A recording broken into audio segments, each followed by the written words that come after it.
هنتكلم عن اعلانات رمضان 2025، رأينا فيها وكل حاجه فيها. بالنسبه لي هتكلم كمان تقني ليا في الجرافيكس والتصوير والاخراج وكده. هتكلم واقول رايي المتواضع في الاعلانات والبرامج وبعض المسلسلات. يعني ايه، انا لسه في البدايه بس برضه دي حاجه بسيطه كده. ويلا بينا.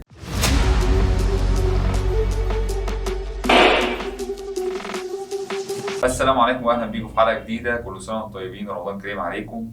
نتكلم في اعلانات رمضان. طبعا رمضان لازم يحصل فيه اعلانات معروفه. هنبتدي في الاعلانات بشركات الاتصالات. اول الاعلانات اعلانات شركات الاتصالات وشركه اتصالات مصر، والاعلان كان باغنيه شيرين عبد الوهاب، عوده النجمه المطربه شيرين عبد الوهاب من جديد الى الساحه الفنيه بالاغنيه بتاعتها، اغنيه الدنيا فيها اكتر. الأغنية دي بصراحة عجبتني والكلمات بتاعتها عجبتني بصراحة، والأغنية كويسة حلوة من أحسن الإعلانات يعني. والإعلان بشكل عام إعلان كويس جدا وتقني برضو كويس. يعني إيه الإعلان عجبني، إعلان من الإعلانات اللي عجبتني في رمضان، فإعلان كويس جدا لشركة اتصالات. وبعدين ندخل في الإعلان اللي بعده، إعلان فودافون، والإعلان ده من نصيب نانسي عجرم. إعلانات شركات الاتصالات السنة دي انقسمت بإن إيه، بحق الله، اتنين إعلانين نسائيين واتنين رجالة. فإعلان اتصالات وإعلان فودافون ده كان نانسي عجرم وشيرين. الإعلانات التانية كان أورنج وي، كان تامر حسني وحسين الجسمي. فهو اتقسموا بالنص، إيه، اتنين رجالة واتنين ستات، فبحق الله.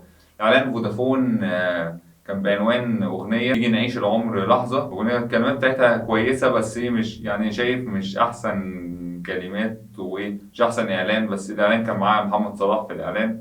هو متعاقد مع فودافون، فودافون شركة إنجليزية، فهو متعاقد معاها بيعمل إعلانات كل سنة فيها.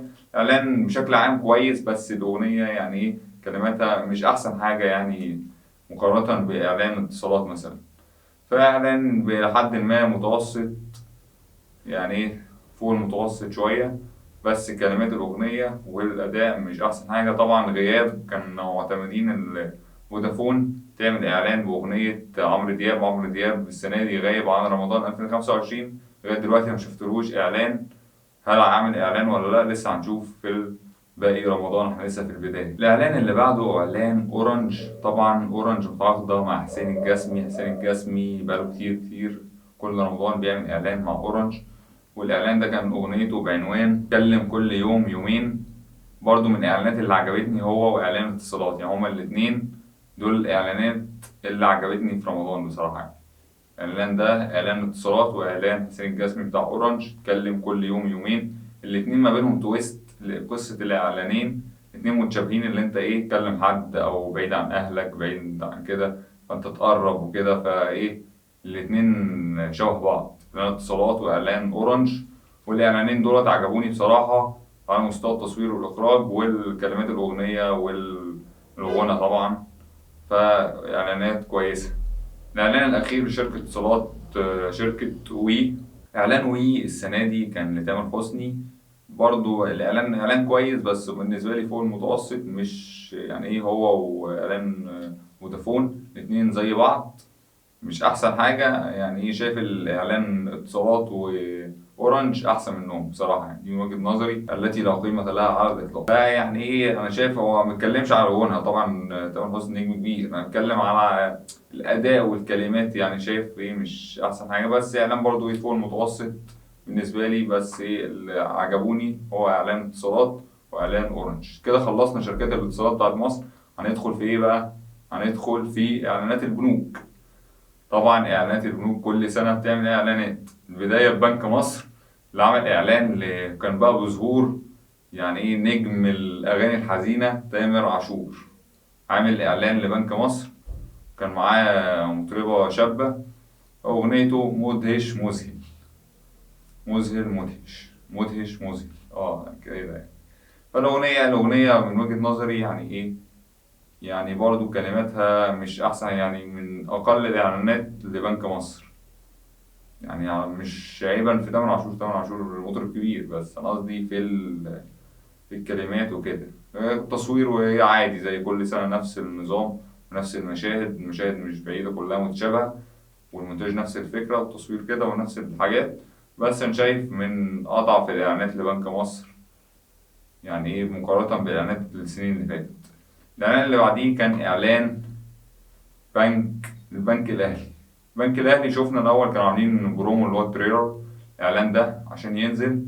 طبعا اعلان بنك مصر نزل قبل رمضان بحوالي 5 ايام، كنا شايفين الاعلان على السوشيال ميديا واليوتيوب نزل عليه على طول من 5 ايام قبل بدايه رمضان. فالاعلان بتاع بنك مصر انا شايفه اعلان متوسط، مش احسن حاجه يعني بالنسبه لي، بس يعني هو اعلان كويس، مش بنقول كده اللي هو اعلان وحش، بس هو بالنسبه لي مش احسن اعلانات بنك مصر. الاعلان اللي بعديه اعلان البنك الاهلي، وطبعا قلنا هو كان عاملين برومو للاعلان، كان بقى عاملين شويه جرافيكس وفي اف اكس وحاجات كويسه كده في البدايه. الواحد شاف البرومو وقلنا الاعلان هيبقى مكسر الدنيا، واحد ما شاف الاعلان ضعيف جدا، بس يعني ايه مش احسن حاجه، وعلى مستوى التصوير والاخراج كويس، بس على مستوى كلمات الأغنية والحاجة دي شايف مش أحسن حاجة. أنا شايفها كده، مع إنه جايبين حماية ماشي مطرب جامد جدا مع ويجز، بس أنا قصدي على الكلمات والحاجات دي مش أحسن حاجة. فالإعلان فوق متوسط بالنسبة لي، هو على مستوى التصوير حلو والإخراج، بس التنفيذ بقى والأغنية اللي معاه وكده مش أحسن حاجة. فده كان إعلان بنك الأهلي. مستمرين في البنوك، كان بقى بنك نيكست، بنك جديد في مصر، كان اعلان لامير كرارة، برضو اعلان يعني ايه شايفه متوسط عادي خالص. فاعلان ده متوسط. والبنك اللي بعديه بنك اي بنك، ده الاعلان ده كان لاحمد سعد. احمد سعد في رمضان السنه دي 2025 طالع في اعلانات كتيره، تحس اللي هو ايه اعلانات احمد سعد وشركائه، كل الاعلانات اغلب الاعلانات كلها بتاعت احمد سعد بعنوان احمد سعد. فانا هو شارك يعني، ما بعرفش اللي هو مش عارف هو مرخص من اجره ولا ايه، عامل اعلانات كتيره جدا، اكتر ممثل اكتر مطرب عامل اعلانات. طبعا اغنيه البنك الاهلي كانت بعنوان جواك عالم مليان تفاصيل يغير عالم، دي كان اسم الاغنيه يعني. فايه كنا عايزين نقول الاعلان اللي بعده اللي هو اعلان عجبني بصراحه، اعلان شركه العربي بتاعت الاجهزه الكهربائيه وكده، اللي هم عملوا اعلان مجمعين فيه البلوجرز، جابوا من بلوجرز المشاهير في مصر، كانوا عاملين اعلان عجبني بصراحه، فكرته كويسه جدا وتسويق للمنتجات بتاعت العربي. كان بعنوان رمضان يعني ماما.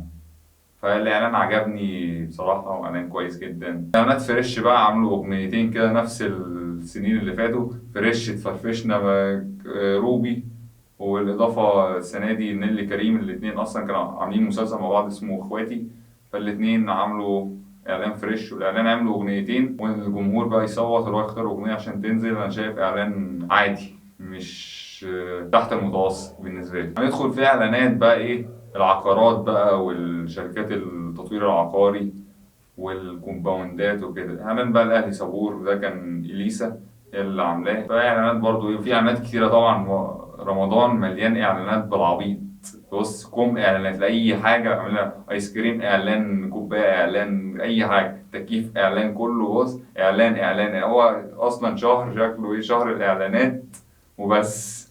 والمسلسلات بقى الحاجات اللي دي. واكتر الاعلانات اللي هي عجبتني فعلا وكانت مفاجاه اصلا اعلان القلعه الحمراء لاستاد الاهلي الجديد. طبعا ظهور النجم محمد ابو تريكه في الاعلان، سواء بالتعليق الفويس اوفر او في الظهور في بدايه الاعلان، وظهور اساطير الاهلي والقدماء وكده. الاعلان بصراحه عجبني، من احسن الاعلانات اللي اتعملت في رمضان، واعلان كويس جدا واعلان حلو للاستاد الاهلي الجديد. شايفه اعلان كويس جدا وحلو وشابوه بصراحة يعني. فكرة حلوة، وعامل إن أنت بقى تخلي، لو أنت عايز تخلي طبعا شركة القلعة الحمراء والسد الأهلي الجديد، اللي أنت عامله فكرة اللي أنت لو أنت عايز تخلد اسمك بأساطير الأهلي، بتتكتب اسمك على استاد الأهلي الجديد. فأنت بتتصل بالرقم وتسجل اسمك، مش عارف تقريبا في رسوم بتدفع فلوس أو حاجة، مش عارف التفاصيل بالظبط، بس تقريبا في فلوس كانوا عاملين على الويب سايت بتاعهم، انت ممكن تدخل تسجل. خلصنا اغلبيه الاعلانات، في اعلانات كتيره طبعا مش هنعرف نتفرج على نشوف كل الاعلانات دي. اعلانات احنا قلنا سواء تطوير عقاري، اعلانات بقى القرى السياحيه والمصايف والحاجات دي، انتوا عارفين بقى ايه الاعلانات دي. اعلانات كتيره جدا بصراحه يعني، ايه كميه الاعلانات اللي معموله دي، الناس هتتفرج على الاعلانات دي فين؟ في اعلانات كتيره طبعا، احنا عشان شهر رمضان بيبقى فيه ناس بتتفرج اكتر على التلفزيون، فهو هتلاقي مركزين اعلانات بتنزل في رمضان كتيره جدا. فدي الاعلانات. البرامج بقى، برنامج رامز مفيش جديد في برنامج رامز، نفس الفكره يعني مبقاش فيه تجديد دلوقتي، بقى فكره روبوت، مفيش جديد يعني في اعلان رامز. انا شايف كده، هو بس هو الجديد اللي هو عامله مسابقه. انت بتلاحظ حاجه مثلا في الشخص اللي مستضيفه، هو بيقول سؤال وانت تبعت تقول الاجابه، لو اجابتك صح تكسب ب 300,000 جنيه، بس انت تبعت كتير بقى وحاجات. برنامج مدفع رمضان اللي هو بينزل بيختار عشوائي ايا كان بقى باي طريقه 300,000 جنيه، وفي سؤال في الحلقه، الاثنين بيضربوا في بعض وبينافسوا في بعض وبيلحقوا على بعض. شايف بقى مسلسلات رمضان، مسلسلات رمضان احنا لسه في البدايه، ما اقدرش احكم على اي حاجه، بس بالنسبه لي اللي انا شفته مسلسل العتاوله بقارنه، شفت الحاجات بسيطه منه، شفت اول 3 حلقات، بقارنه بالفيلم ولاد رزق. الاثنين مشابهين لبعض، مشابهين في بعض ايه، مش في القصه، أنا قصدي في التويست، بنفس الحاجات يعني ايه، انت كل جزء بيحصل فيه نفس التويست. الجزء الثاني حاسه برضه ايه في العتاوله نفس التويست بتاع الجزء الاول، غير بس ممثلين وضافوا ممثلين جداد، شايفه كده نفس الفكره. فبس ما اعرفش بقى ايه اللي هيحصل في الحلقات يعني، لسه في بدايه رمضان. بس ده كل حاجه عن اعلانات رمضان والبرامج والمسلسل عتاوله اللي احنا عرفنا بس نجمع كام حاجه منه. باقي الحاجات لسه بدري عليها، احنا لسه في البدايه. بس لو عجبك الحلقه ما تنساش اللايك والشير والسبسكرايب وتفعيل جرس التنبيهات. باين على كل السوشيال ميديا، اللينكات في الديسكربشن. اشوفكم في حلقه جديده. سلام، رمضان كريم عليكم.